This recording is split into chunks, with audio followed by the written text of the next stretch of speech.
Everyone. Welcome.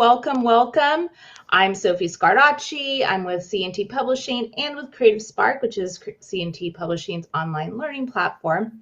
And we're going live. We're on YouTube. We're on Facebook, C&T's Facebook. We're on Creative Spark's Facebook. You can join us from any of those locations. So welcome. I am with author Teri Lucas, and we are going to be talking about thread color, all sorts of stuff. And she's the author of, you want to tell, you know what, Teri, you tell them about your book. Oh, my book, which is oddly enough, it's a year old, which is wild. It's called Color, Thread, and Free-Motion Quilting. And this is the best part. Learn to stitch with reckless abandon. So here's my book. I'm so excited. I'm still so excited that it's actually out. And the cover art just makes me all giddy because it's slices of the color wheels that are inside. And it really, if you're somebody who's always interested in color, who maybe finds it tricky, Teri has her own take on it. But what's even more exciting is it's not just about like what fabrics you pick to put together in a colorway. It's about the thread, and that's really kind of one of her specialties and kind of a lot about the book. And Teri, tell them about your background and how you kind of got to that place about thread and color and just kind of how you arrived where you are. I have been, you may be surprised by this, but I've been a quilter for 28 years. So it's been a bit of a long time. And for every one of us as quilters, it's something of a journey, how we get to where we are. And I was a committed hand quilter. And then I had a quilt where I'm hand quilting one day and I was just completely done. And that was actually not a bad place to get to. And I love hand quilting. I can still do it. I can still teach it. It's fantastic. And when I got to this place where I was done, I started exploring machine quilting, partly because I wanted to get my quilts done faster, which is something for me of a joke, actually. But I also started exploring color around the same time because I made a quilt called Split Complementarity, which is huge and big and is influenced by people in my quilt guild. And it kind of completely changed how I approach color. Because, you go to the quilt store, you buy stuff, it works. And Joan Wolfram on Simply Quilt showed us a color wheel. I love that. And by the way, we're going to add that into our giveaway at the end. This is our new mini color wheel. I guess I should put that link up in there too, but it's on CET Pub's site. And having a color wheel this size is actually one of those most perfect things ever because you can take it with you. It's about the size of a CD, so you can take it anywhere and it's not going to get bent. But all the color information that I learned on Simply Quilts is actually on here. And one of the things that I love about that is I have a quick color reference. So if I want something to kind of sparkle up my quilt, whether that is with fabric or it's with thread, I have this great little reference tool that I can carry with me. And it does make a tremendous difference. It gives me a little bit more, it actually gives me a lot more confidence in what I'm doing. So I can start pulling things together and have everything work out really well. And the companion tool to that, now seriously, quilters, we actually all need this. Yeah, is the ultimate 3-in-1 color tool because of these two pieces right here, the red and the green filters, so that we can actually, as quilters, we go for color value. So having the color, being able to see what the color value is makes a big difference too. Yeah, for sure. And those are like really popular tools. That's one of the things we do really well. But Teri definitely uses them in her book. And again, her book specializes kind of in the area of use of color when quilting. Oh, hey, Louise says she needs a smaller color wheel. Yep, we all need a small color. It really is really handy, and it's kind of protected, so that's what's so nice. Okay, I am gonna throw up a picture of one of Teri's amazing pieces that you're gonna see in her book, and I did have this organized, and I'm not sure I might have closed that. I unorganized Sophie. I did. I was trying to bring in another picture. So, anyways, so yeah, we're gonna look at a picture of one of the pieces in the book, and here we go. There we go. Okay, I'm gonna make it even bigger for a moment here, and actually, I'm gonna reduce our chat. There we go. So, tell us about this picture, kind of what the purpose, what you're experimenting, kind of what people could take away from this. So there are several things about this that are essential to machine quilters. Number one, it's a practice piece, which is why it sort of looks a little unfinished, you would say. I do this all the time, even now, quilting 15, 16 years as a machine quilter. I still practice all the time. And there are a number of reasons why I practice. Number one is because I always want to get better at machine quilting. Number two, I want to see what a particular thread will do. So in each one of the color wheels in the book, I changed the stitch density and the stitching type that I was doing so that over the surface of the quilt, I can get a feel for how a thread might look on the surface. By changing the stitch density, so how close I'm stitching or how far apart I'm stitching, it adds to the feel of how things look over the surface of the quilt. So, and that's important too.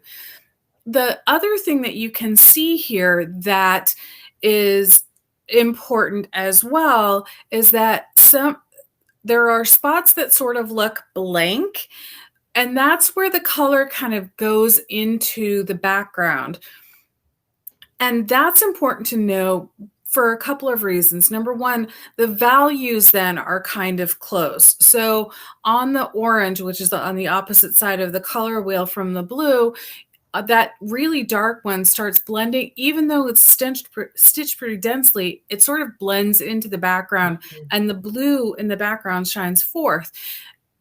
And where the dark blues actually end up going fully into the background. And to me, that was interesting to see because it was something that I hadn't noticed before, but it's also something good to know. Like if I want something to blend in, but also stand out a little bit, I have a direction in which I can go. So let me just see if I understood that. Like basically, if that orange has a similar value to the background, it's actually going to kind of go towards the back more than you would think. Just because it's opposite doesn't mean it's going to pop. Exactly. Yeah. And that's the kind of cool things that are discussed in the book. In addition, I had let's see, Just Mommy. She said she's been struggling with what thread to use for machine quilting.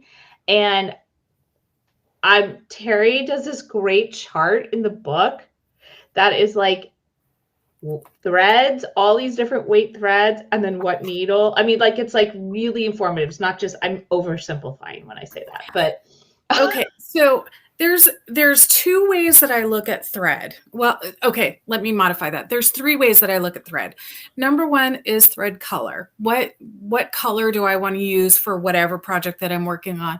And sometimes it's super easy to figure that out, and sometimes it's not. When it's super easy, it's just I've opened the drawer and for the brand that I want to use, and I pull something out, and that's great. The second part of this is that I have gone for really good quality brands. So, and here's the interesting thing. I generally shop at local quilt shops and at quilt shows so that I can feel the thread up. I want good quality thread, and there are so many brands on the market that are really good quality thread. So go for good quality. And then the other thing that I'm looking for is weight. So how thick or thin the thread is based on how I want it to be present in the quilt. And one of the best examples of that in the book is on this quilt, where you can see here that I have a 12 weight thread, which is a very heavy thread, with this 100 weight silk that's in the background. And by doing that, there are a couple of things that you can see. Number one, you can see this really heavy thread, and you can use really heavy thread in a quilt, but you can also see how this black thread actually kind of pops out from that, even though it's heavy. So this is actually one of the best places to see how thread weight can actually make a big difference in your quilt. Yeah. So one of the things that I do when I practice is I will try a 12 weight thread near a 100 weight thread, or I'll try a 60 weight thread next to a 50 weight thread, because there's going to be kind of similar in weight, but there's going to be some differences too. And then in my bobbin, I tend to use either a 60 weight, an 80 weight, or a 100 weight thread, so that if I'm doing a lot of very dense stitching, my quilt's not going to warp on me. And that does actually make a big difference too. And that is, again, the kind of information that's in this, like, really well done. And it's not hard to read. So if you're feeling like, oh, that sounds really complicated, Teri really breaks it down for you, which I love. I'm going to share one other image. I kind of, I'm going to pop this one up now. There we go. So we have this guy here. And I love the colors in this one. So, but I also loved kind of the use of, like, you had some, I'm going to call it, I don't know what you call it, but I'm going to say, like, everything's not, you have things where everything's quilted real tight, and then this where things are a little more open. Yeah. When I'm practicing, I'm usually thinking about a quilt that I'm going to do in the future, or something that I'm working on that I want to try. I want to try it in one place first and then take it to my quilt. So one of the things that I like to do is kind of this fake trapunto kind of style, which in that one area, you're kind of seeing that where the batting kind of comes to the fore a little bit more, and the stitching kind of goes to the background. And that's exactly what I wanted it to do. So I wanted these diamond shapes to kind of come forward and be much more present than the quilting. So that's actually one way of achieving it, is by leaving an open space. The other thing to know is generally when you see that kind of puffiness in one of my quilts, I've used at least 2 layers of batting. Ooh. Now, this is one of those things that I do that is based on what my audience is. And essentially what that means is, if I'm making this quilt for a friend of mine, I'm probably not going to use 2 layers. If I'm making this quilt for Houston, I'm going to use 2 layers of batting, because I want a wool layer on the top, a wool or silk layer on the top, so that way I get really good stitch definition. So the stitching is really present, but I have the option of making things like those diamonds kind of come up and be really fun and present. Wow, that's beautiful. I love that. Thank you. Cool. What else shall we talk about? I mean, this book is, again, packed full. So, like, first you kind of go through a lot about color theory, using the color wheels. And then there's these sections that are like each main wedge, like it's like red, blue, like, and then you yeah, those colors. Well, but you go kind of like in depth in that area, in that color. Right. And the section on color is actually one of my favorites. And I went through this that section that you're talking about is where I went through each one of the colors. I did using the same colors from color wheel to color wheel. I went red, orange, yellow, green, blue, purple, and I did black, gray, and white. Now, the funny thing is the gray one was actually a sample that I sent to C&T when I was pitching the concept. And that's because you're going to be surprised by this. There's a vortex in my sewing room that sort of sucks things out. And it sucked out one of my color wheels. But anyway, but by doing that, and then by talking about my impressions of the color, there are two things that you get about you. There are several things actually that you get about that. Now, one, you get that color kind of plays with us. And that if we go with the things that we love the best, we're going to have great success in our quilts. Like that is more important than anything else. Go with your gut, and don't tell anybody, but don't listen to the quilt police, because like they're just meanie heads. Okay. But the other thing, when I talk about the color and the impressions that it made, there were points that I was making, like how color kind of receded to the background when I actually thought it would come to the foreground, which we saw with that dark orange on that dark blue. Like I really thought that would have stood out, but it didn't. Like it was kind of shocking to me. But so we can see things like that when we do practice pieces like this. And it's a great experiment. Like it is such a great experiment. It is. And I think that's partially when you have the book or you're looking, and you can see some of these images too. I put the link, I'll put it in again. But when you go to the page about the book, we have some marketing images on there. And so it's kind of nice. You can really get up close and see those images and kind of blow them up and see the kind of content that's going to be in the book for sure. I have a question for you. Sure. Let's see here. Here it is. Just Mommy, she said, when you say weight 12 must be heavier, and the higher the number, the lighter the thread. Yeah. Okay. So one of the lines that developed in my class is the lower the number, the thicker the thread, the higher the number, the finer the thread. And this has to do with how, like, for all intents, for this discussion, how many yards of thread does it take to weigh so many pounds or so many kilograms? So, with a thicker thread, it doesn't take as many yards of thread to weigh that particular amount. With a finer thread, it takes much more yardage to weigh that particular amount, which is what gives us the weight of the thread. So say it takes 12 yards to weigh that, whatever that kilogram, or 100 yards to weigh that kilogram. That's what they're kind of looking at. And the system is, the thread system is changing over to something else, but it's going to take a few years for us to get there. But it gives us a good idea. So if you think lower number, thicker thread, higher number, finer thread, you're going to do great. Now, the interesting thing is, and this is in the book, there's charts in two places in the book. One is on the inside front cover, and the other, I think, is on page 70, I think, where I pair thread weight and needle size. And if you basically remember that opposites attract, you're going to do really well. Yeah. And again, this chart is like, every time I open it, I go, oh, that chart. I feel like I need to take it with me. I have an ebook on my phone, so I really do have it with me. So you do. It's the beautiful parts of ebooks. Okay, well, we are running out of time, so we have a couple things we want to do our giveaway. So can you pick a number between 1 and 15?